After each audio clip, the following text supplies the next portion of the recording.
Praise Lord मेरे साथियों, जीवित परमेश्वर का पवित्र नाम पर धन्यवाद। एक नया दिन परमेश्वर ने हम लोग को दान दिया, खुला दिल से उसके सामने आने का मौका दिया। ये नया दिन यहोवा परमेश्वर का बुलावा के साथ चलने वाला दिन बन जाए।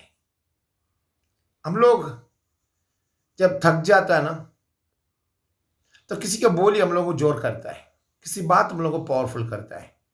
उसी तरह परमेश्वर का बुलावा और आपका हमारा और आपका और हमारा ऊपर में है। परमेश्वर किस लिए बुलाया, किस बात पे बुलाया, कैसा था हम और मैं और आप किधर था, सोचने की बात है ना। मैथ्यू की किताब 7 अध्याय उसका 1 में लिखा हुआ, 1-2 में पढ़ता हूं, देख लीजिएगा।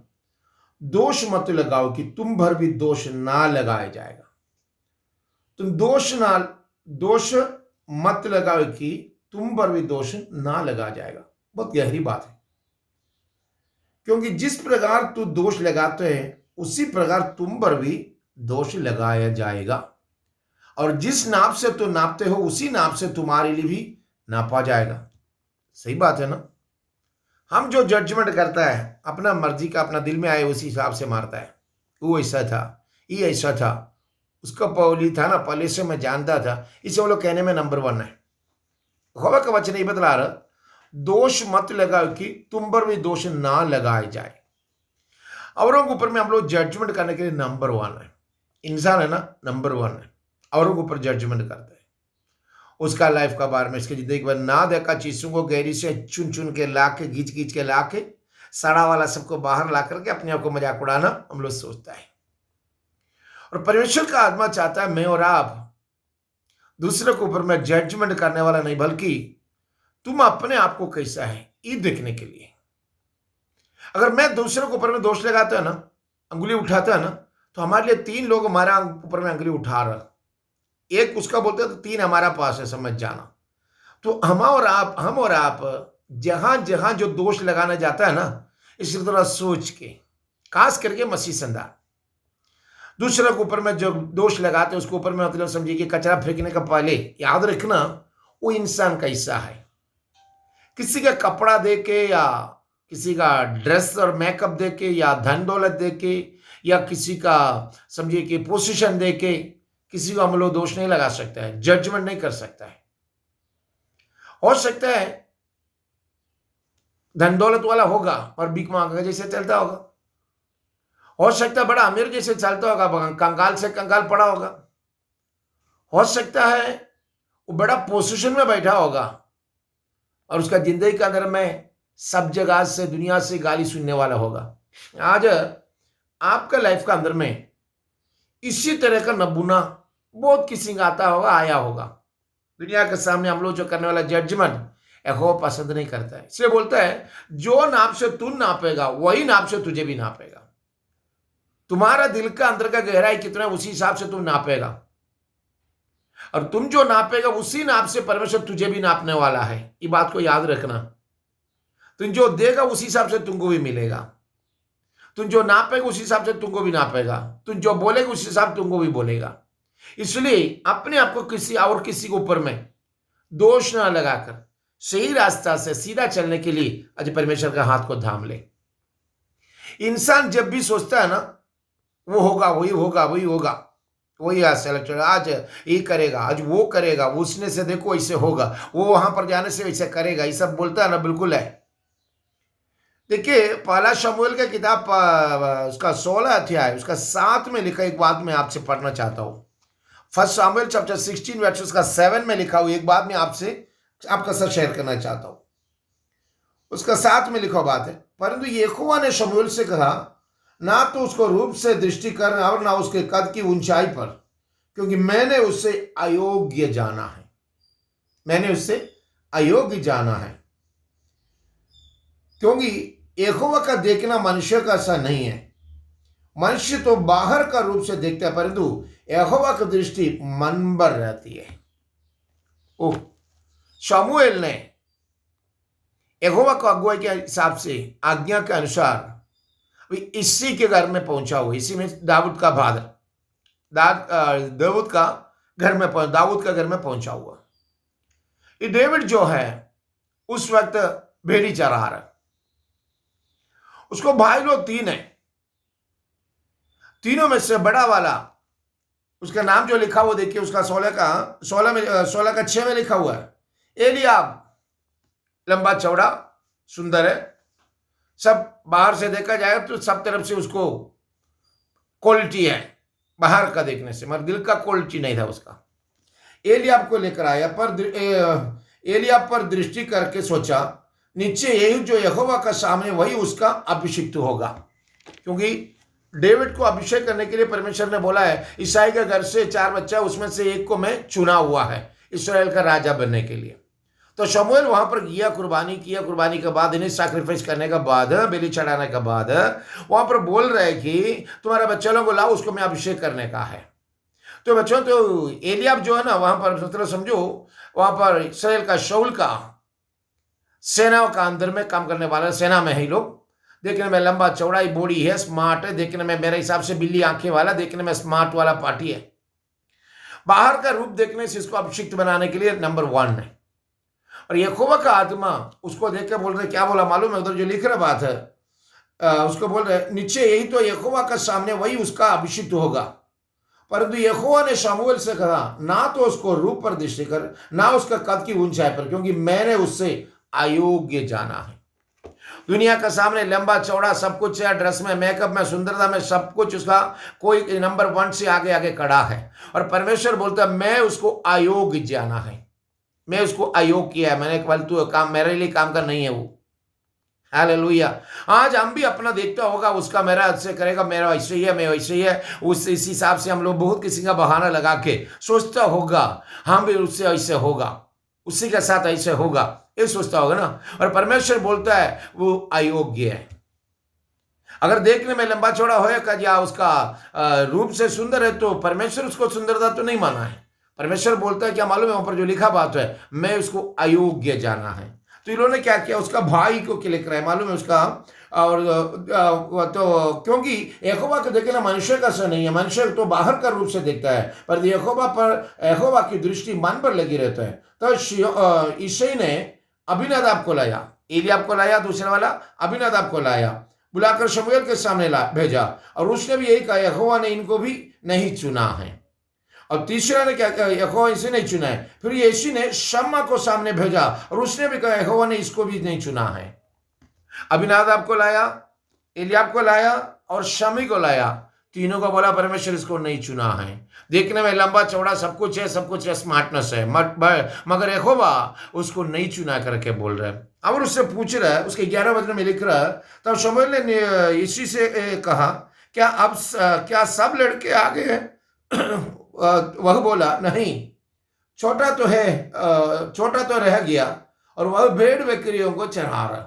शमूएल ने इसी से कहा, उससे बुलावा भेज, क्योंकि जब तक वह यहाँ ना आए तब तक हम खाने को ना बैठे।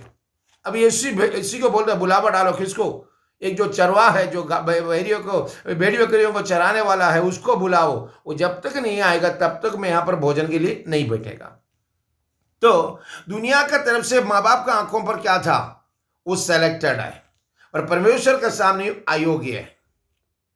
दुनिया का बोली पर या पढ़ाई लिखाई क्वालिटी सब में दुनिया के सामने तुम सेलेक्टेड होगा, मगर परमेश्वर का सामने उसका दिल के हिसाब से नहीं है। इंसान जब भी ढूंढता है ना, अपना मर्जी के हिसाब से ढूंढता है, देख के, रूप देख के, भाव देख के, उसका चाल चलन देख के, उसका संपत्ति देख के, दौलत देख के कुछ चुनता है। मगर ऐसे अगर देखता है तो परमेश्वर हम लोगों को चुना कैसे है? पहला अध्याय उसका 27 में क्या लिखा, थोड़ा सा देखिए मेरे साथ में, आइए। पहला कोरिंदी, फर्स्ट कोरिंदी चैप्टर 1 वर्स उसका 27 में देखिए, लिखा हुआ यही बात है। परंतु परमेश्वर ने जगत के मूर्ख को चुन लिया कि जो जवानों को लज्जित करे। देखा, परंतु परमेश्वर ने जगत को मूर्खों को चुन लिया है कि ज्ञानवानों को लज्जित करे, और परमेश्वर ने जगत का निर्बल को चुन लिया है कि वो बलवानों को लज्जित करे। ज्ञानवान, ज्ञानी और बलवान, इस सबको लज्जित करने के लिए मूर्ख को चुन लिया, अज्ञानी अनपढ़ को चुन लिया परमेश्वर।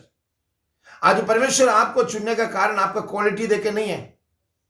हो सकता है देश के अंदर में अच्छा नामी वाला होगा, सबको सैल्यूट देता होगा, घर का अंदर दौलत वाला होगा, रूप में लंबा चौड़ाई है, सुंदरता में तुम नंबर 1 होगा। और परमेश्वर इसको नहीं देख रहा। जब देखिए, ज्ञानवानों को लज्जित करने के लिए परमेश्वर ने क्या किया? मूर्ख को चुन लिया। परमेश्वर ने जगत के मूर्ख को चुन लिया कि जो ज्ञानवानों को लज्जित करे। ज्ञानवानों यानी ज्ञानी है, बहुत डिग्री है उसका 8, 9, 10 अक्षर उसका डिग्री में आता है ना। परमेश्वर का सामने डिग्री का जरूरत नहीं है। अगर डिग्री का जरूरत हो तो पत्रोस का जगह में दूसरा कोई आता था। पत्रोस अंगूठा छाप था, उसका बोट के अंदर यीशु बैठ करके उससे कह करके उसका मुंह से इकरार करा के उसी के ऊपर में स्वर्गराज की कुंजी दिया, क्योंकि घमंड नहीं था उसका पास। हालेलुया। पढ़ाई लिखाई और डिग्री आता तो हम लोग ऑटोमेटिक तो रहना कॉलर टाइट हो जाता है। हालेलुया। अब सोचिए, हम लोग का शहर के अंदर में, देश के अंदर में परमेश्वर का कलाम बोलने के लिए जो आता है ना, अनपढ़ को परमेश्वर यूज कर रहा है। हम लोग बचपन में देखा है, अनपढ़ को यूज किया, खेतीबाड़ी करने वालों को यूज किया, जो दुनियावी काम करने वालों को परमेश्वर ने चुन लिया था। पढ़ा लिखा खानदानी वाला, ऊंचा खानदान वाला, पैसा वाला, संपत्ति दौलत, कार गाड़ी बंगला वाला, सबको खुदावन साइड कर दिया। उसका मुझसे एक बार भी हालेलुया का नारा उठने का मौका नहीं दिया। मगर जो खेती में काम करने वाले लोगों को बुला के उसका मुंह से नारा लगा के उस शहर में, हम जो रहने वाला शहर में, परमेश्वर अपने इस्तेमाल किया था। आज परमेश्वर का वचनों के साथ जीने वाला मेरा साथी, हमें ज्ञानवानों को यानी ज्ञानी को लज्जित करने के लिए परमेश्वर मूर्ख को चुन लिया। उस मूर्ख में तुम भी दौर में भी था। दुनियावी तरफ से सबका सामने इनकार किया था, अरे इससे बनने वाला नहीं है, ये खत्म, ये सड़ गया, वो इसका जिंदगी आगे नहीं होगा बोल के सबको श्राप दे के जगह तुझे पीछे किया वो जगह में परमेश्वर तुझे चुन के लाने का कारण परमेश्वर तुम्हारा दिल को देखा था। ज्ञानी नहीं था, कोई डिग्री नहीं था ज्यादा, आमीन, उठा के बताने के लिए 10 अक्षर या 12 नंबर लिखने के लिए कुछ है नहीं था उसका डिग्रियां। अंगूठा छाप पत्र का क्वालिटी है। अंगूठा छाप को क्या बताने का है? नाम लिखना नहीं आता, वो क्या बता सकता है? पर परमेश्वर को सामने देखना, वो सब बड़ा था, दुनिया का सामने बड़ा था, उसको कुछ नहीं चुना है। परमेश्वर के सामने सबको के नजर में जो छोटा था उसी को परमेश्वर चुन करके स्वर्गराज का कुंजी उसका पास दिया। आजकल का हम लोग महायाचक लोग ने जो बैठा हुआ है सब जगह, पढ़ाई लिखाई पढ़ता होगा, 8 साल या 10 साल लोग पढ़ा होगा जरूर है, BTech BD MBA सब लिया होगा ये लोग ने। मगर एक बात है, वो सब लिया तो लोगों का मुंह से कभी भी आने नहीं वाला बात परमेश्वर जो अनपढ़ का मुंह से बतला रहा, जो कलाम का साथ बता रहा, जीवित खुदावन का कलाम बताने के लिए मैं जो अनपढ़ को चुना है। पढ़ा लिखा सब अपना सिंहासन में बैठ करके, अपना कुर्सी में बैठ करके अपना राजनीति कर रहे, नहीं मतलब राजा का समान बैठा हुआ है, वो कभी खुदा का काम कर रहा थोड़ी, उसका अंडर कंट्रोल में जो उसको बोलते उधर उधर करो बोल के अंगुली कर रहे। नहीं, परमेश्वर तुझे चुना तो तेरा मुंह से उसका प्रशंसा सुनना चाहता हो। तो देखिए आमीन, परमेश्वर ने तो उसको 26 से पढ़ता तो आप लोग समझाएगा। हे भाइयों, अपने बुलावा जाने की तो सोच की ना शरीर के अनुसार बहुत ज्ञानवान है, और ना बहुत सामर्थी, और ना बहुत कुलीन बुलाया गया है, परंतु परमेश्वर ने जगत के मूर्ख को चुन लिया है कि जो ज्ञानवानों के लिए लज्जित करे, और परमेश्वर ने जगत के निर्बल को चुन लिया है कि जो बलवंत को लज्जित करे। जो निर्बल को चुन लिया बलवंत को लज्जित करने के लिए, ज्ञानवानों को नहीं चुना, मूर्ख को चुन लिया, किस लिए? ज्ञानी को लज्जित करने के लिए। उसका मुंह से आज भी नहीं पुकार तो यहोवा का नाम हालेलुया कहने के लिए मुश्किल है। आज तुम्हारा मुझ से कलाम सुन करके औरों को शिफा देने के लिए, औरों को नजात की रास्ता दिखाने के लिए, औरों को परमेश्वर का स्वर्गराज पहुंचाने का रास्ता दिखाने के लिए, बपतिस्मा देने के लिए आपको चुना है, तो आप सबसे बड़ा ज्ञानी है। परमेश्वर का दिल में आप श्रेष्ठ है, परमेश्वर का नजर में तुम श्रेष्ठ, इसलिए तुझे चुना है। हो सकता है दुनिया वाला के सामने तुम कंगाल और गरीब और तुम्हारी जिंदगी में कुछ भी नहीं होगा, और परमेश्वर के सामने तो सबसे बड़ा अमीर, और परमेश्वर के सामने सच्चा दिल से चलने वाला ईमानदार हो सकता है। हम लोग धन दौलत वाला सबको देखते हैं ईमानदार बोलते हैं, बिल्कुल नहीं। खुदा के सामने जो ईमानदार है वही ईमानदार है, वही सच्चाई से चलने वाला है, वही परमेश्वर का कलाम का सच चलने वाला है। आज परमेश्वर का बुलावा समझ के उसकी नाम का सच चलने वाला बन जाए। दुनिया का बुलावट और दुनिया का बुलावा, दुनिया का अपना लंबा चौड़ा देख करके दुनियावी बुलावा समझ के नहीं, परमेश्वर का बुलावा के हिसाब से आज आप बाहर आएगा तो परमेश्वर तुम्हारे ऊपर में भी कुछ काम करने जा रहा हो। विश्वास का साथ उसके सामने सौंपेगा, उसका नाम नाम का बपतिस्मा लेने के लिए तू अपने आप को सौंपेगा, जिंदगी में परमेश्वर के साथ मिलकर चलने के लिए सौंपेगा, जब अपने आप को सरेंडर करेगा, यीशु आज तुम्हारा साथ है। देखिए ज्ञानी पढ़ पढ़ के जा रहा है, बपतिस्मा का नाम बोले से बोलते बाप दादा ने किया था, हम नहीं करेगा बोलता है। मगर जो अनपढ़ जो है ना, परमेश्वर का वचन सुन के वहां में जाके बपतिस्मा ले रहा है, उससे परमेश्वर स्वर्ग राज दिया जा रहा है। ज्ञानी अभी भी घर पर देश के अंदर में पड़ा हुआ है, वो लोग कभी भी बपतिस्मा का बोलने से चिढ़ता है। ये लोगों का कोई धंधा नहीं बोल के उल्टा उठता है। बपतिस्मा के बारे में बोलते तो लोग ऊपर में भूत चढ़ जाता है, में ये भूत सवार हो जाता है। एक बात याद रखना, अनपढ़ को बोलता तो सुनता है, विश्वास करता है, परमेश्वर का वचन को साथ जाके वो बपतिस्मा लेता है। समझ जाओ, अनपढ़ को खुदावन ने चुन लिया, जो ज्ञानी है उसको भी चुन लिया था, मगर वो खुदा का करीब से दूर हो गया। आज परमेश्वर का नाम यही बपतिस्मा लेने के लिए तुझे बुला रहा हो, ये उसका बुलावा समझ के उसका हजूरी में झुकने के लिए बुला रहा हो, हलीमी दिल से आगे चलने के लिए बुला रहा हो। हमें समझिए कि उसका सामने दीनदास से रहने के लिए तुझे बुला रहा हो। आने के लिए तैयार हो, वो यीशु आज आपको बुला रहा है। अपने आप को तू जो नापेगा वही नाप से तुझे भी नाप मिलेगा। जो तुम अपना दोष लगाएगा वही दोष तुम्हारे ऊपर भी आएगा। इसलिए आज ही ख्याल रख करके, लंबा चौड़ा देख करके ईसाई के घर से चुनना है तो 2-3 था। परमेश्वर उसको बोला कि हम इसको इनकार किया है, ना पसंद है, मेरे दिल का नहीं है, मैं इसको अयोग्य है, यही बोल रहे मैं अयोग्य है, मेरे सामने अयोग्य है। हो सकता है लंबा चौड़ा लंबा सब कुछ है, मगर परमेश्वर का नजर में वो अयोग्य है। हमें कुछ नहीं है बोला वो डेविड को, भेड़ी चराने वाला डेविड को, उसका दिल सच्चा था, परमेश्वर का साथ हमेशा सारगी के साथ परमेश्वर को धन्यवाद करता था। उसके अंदर में परमेश्वर एक बात देखा है, एक राजा का दिल देखा उसको, इसका दिल के अंदर में एक राजा का जिससे नहीं, मतलब समझो इसका पास अगर भेड़ियां देने से, इसका पास अगर लोगों को देने से इज्जत का साथ संभालेगा बोल के परमेश्वर उसको दिल को देख लिया था। जब पत्रोस को देखा तो मछुआ के हिसाब से परमेश्वर नहीं देखा, उसके अंदर में सबका सामने 3000 लोगों को सामने खड़ा होकर के परमेश्वर के लिए अब उसका आवाज बनने का एक अच्छा जिम्मेदारियां उसका जिंदगी में देखा, इसलिए उसका हाथ में वही चाबी दिया है। मूसा को जब बुलाया परमेश्वर, मूसा को देखा तो परमेश्वर कहा तो उसको मंदिर के अंदर महल के अंदर में बैठ सकता था, परमेश्वर उसने उसको उसके लिए नहीं चुना, इसका हाथ में एक अच्छा लीडरशिप है, समझ गया था मूसा को ऊपर में। आज वही बुलावा आपको ऊपर में भी है। हो सकता है तुझे राजा के हिसाब से, हो सकता है लीडरशिप के हिसाब से, हो सकता है परमेश्वर का कलाम बांटने के लिए, हो सकता है तुमको पर्ची देने के लिए परमेश्वर तुझे चुना होगा। विश्वास के साथ आ सकते हो, विश्वास के साथ सामने उसको झुक सकते हो, उसको बुलावा समझ के परमेश्वर के सामने झुके। आज परमेश्वर तुझे आशीष से भर दे। जिंदा पिताजी तेरे बच्चों को लिखूं मैं सौंपता हूँ, आशीष की हाथ रखना, भरपूर ब्लेसिंग उठेलना, तमाम जरूरत को पूरा करना, तुम साथ रहना, तेरा बुलावा समझ के तेरे सामने दौड़ने के लिए तेरे बच्चों को इस्तेमाल करे। फिर तेरे पवित्र आत्मा के नाम पर bless in the name of Jesus, आशीष से भरना, हर कदम पर साथ रहना, यीशु नाम पर पिता ने, आमीन। Lord bless you, Lord bless you, Lord bless you.